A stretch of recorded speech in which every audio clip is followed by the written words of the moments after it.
Very good. So a warm welcome from my side to all of you. Remember where we are in your, I say now, journey. That sounds very HR-ish, but nevertheless, in our learning journey here. This is Derivative Fundamentals. We are actually just here, the first review call. And what we have done so far, or should have done so far, is learning quite a bit about forwards and futures. Right? I mean, some of you might really want to get to options, and we will do this very soon, but knowing about forwards and futures and also financing a trade a bit is extremely important for derivatives. And why is this the case? Remember, what we do when we talk about a derivative always has an underlying. Now, the underlying is something that you can buy right now. When we talk later about an option, we talk about something that settles far in the future. And the first step we need to do is this step into the future. And forwards and futures are the main instruments for that. And actually, you will see later when we talk about options.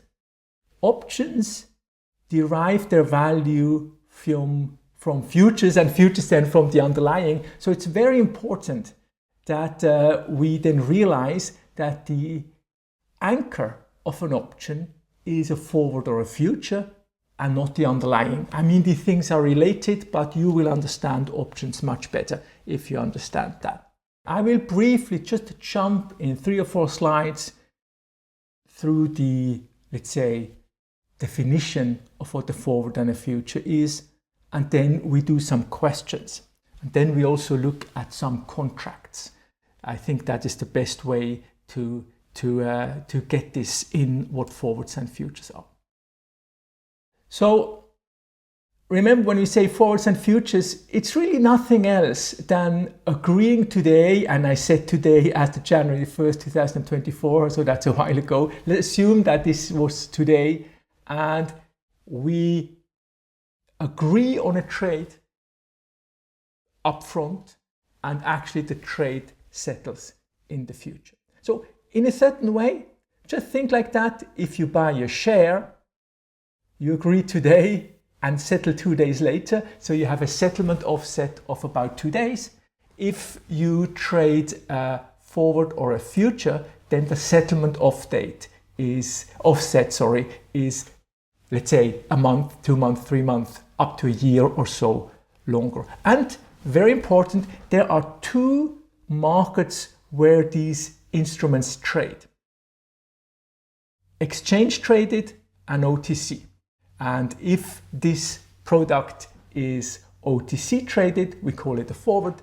If it's exchange traded, we call it a future. The same thing will happen later with options. We will have OTC traded options and exchange traded options.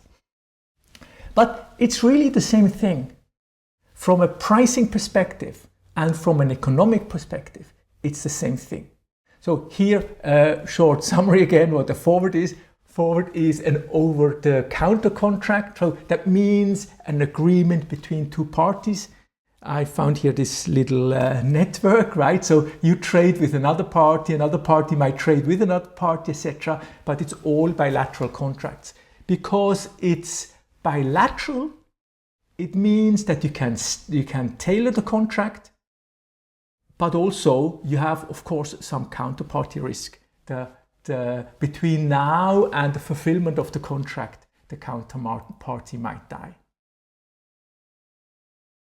Also, quite important, forwards are sometimes difficult to trade out. Actually, if you want to get, let's say you are here, you trade a forward with another, or let's say you are here, you trade a forward with another person. If you want to get out, you needed to find a third person that you trade the same or very similar contract that then offsets it. So that makes it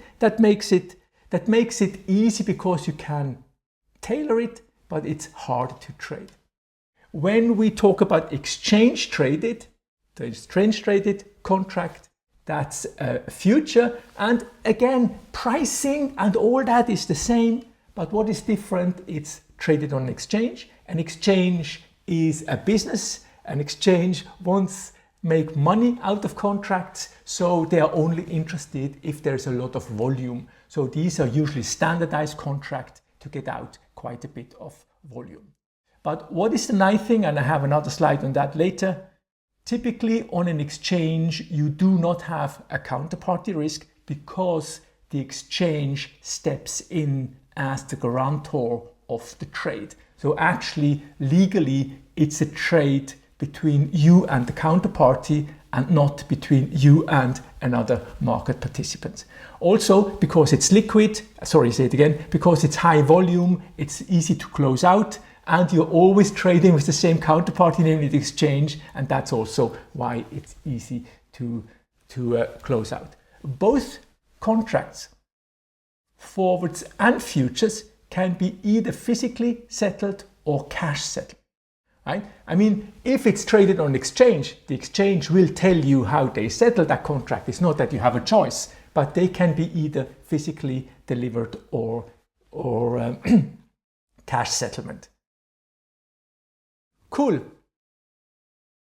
The one thing you always have to keep in mind with a derivative, be it now a forward, a future, or an option, is that you have counterparty risk, and the counterparty risk happens because there is this time lag, right? We have the trade date and we have then the settlement date that is quite longer, and in between you rely on another person, that this other person, be it an exchange or another market participant, that they can also honor the contract. I mean, legally, it's legally binding, these derivatives. But if the person dies, business-wise, then you have a problem, right? And that's this red area here. This is why the counterparty risk happens and why we have that. This is the nice thing about an exchange, right? So the slides I have shown you so far are just stuff you have seen already in the modules. But remember, there we saw this kind of market situation where I said, okay, all these green and the red dots are people, so sellers, the red ones, and buyers or potential buyers, the green one, and potential sellers, the red dots. And if this is now a market, you see they all have ideas about different prices. If this is a market, you can see that these two, the buyer one and the seller one, they have the same idea about the price. Buyer one is willing to buy for 2020, seller one is willing to sell for 2020, so we would have a matching order. If this is now a OTC market, these two counterparties, S1 and B1, would just enter into a transaction together. They will probably sign an agreement, a legal agreement, a binding agreement. It might be a NIST agreement or whatever, and then the trade is done, and the trade is really between S1 and B1, and S1 and B1 will be exposed to each other counterparty risk-wise until the trade settles.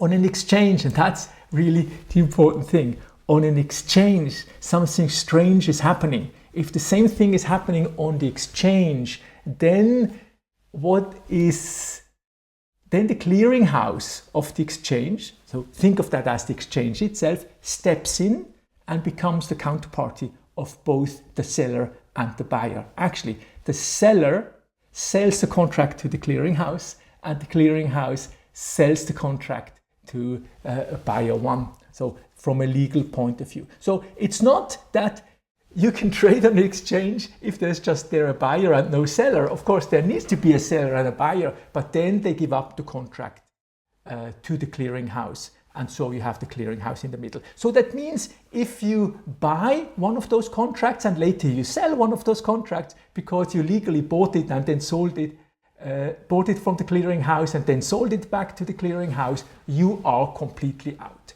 There are no daisy chains of open contracts where we have the same contract with one party and then you offset it with another from another party. It's always the clearinghouse that stands in the middle. And that's, oh, by the way, one thing I forgot. Of course, these days, when people talk about a central clearing, so when you have central clearing even off the exchange, so these days, these two stages between trading and settlement are often, or let's say, trading and clearing. Clearing is all that stuff that is happening between trade date and settlement date. That is now often with a central counterparty. Also in OTC trades, this is given up the trades to a central counterparty. Good, but you have seen all that, and that's why important if you have an exchange or a OTC contract traded over a central counterparty, then usually you have a whole way of things that reduce the counterparty risk between the trade date and the settlement date. Namely, you have to post collateral, right, on an exchange that is called initial margin. Then the positions are revalued daily. You can only do this if you have a big volume, right? Without volume, you cannot find the market price. But if there is a lot of volume, like on an exchange, you can find the market price, and that means you can revalue the position daily, and then that's what we call mark to marking. You can exchange the profits and losses daily. Yeah, that's how it's happening, right? So in a nutshell, that's what we have learned about these contracts. We have learned about forwards and futures. We haven't talked about total return swaps. And I'm of course interested if this is also something you would like to have. We have a module in theory about total return swaps. So a total return swap is a third instrument that is working very, very similarly, right? In a total return swap, you have a seller and a buyer, and what is happening is the buyer buys the economic performance of an underlying, and when I say total return, I mean capital appreciation and income like dividends or so, and on the other hand, you pay interest to the seller. So think of a total return swap as nothing else than a package. If you're the buyer of a total return swap, it's a package between you borrow money and you buy the underlying with that borrowed money, right? Because you borrowed money, you have to pay interest, and because you bought the underlying, you have the total return. If you are the seller of a total return swap, it's nothing else than a package economically by selling the underlying short, taking the proceeds from selling it and lending this out as a collateral. I would have to, let me say it again, you cannot sell short without borrowing, right? So you would borrow the underlying, you then sell that underlying, that's what we call sell short, and you would post proceeds from selling the underlying as a collateral to the person you have borrowed the underlying from, right? And that's why you receive interest, because you have lent out the proceeds and because you have sold short the underlying. That's why you give away the total return. Cool. So that would be a total return swap. We have not talked about that in our course. So of course, if ever you take that test, you will not face any questions on that.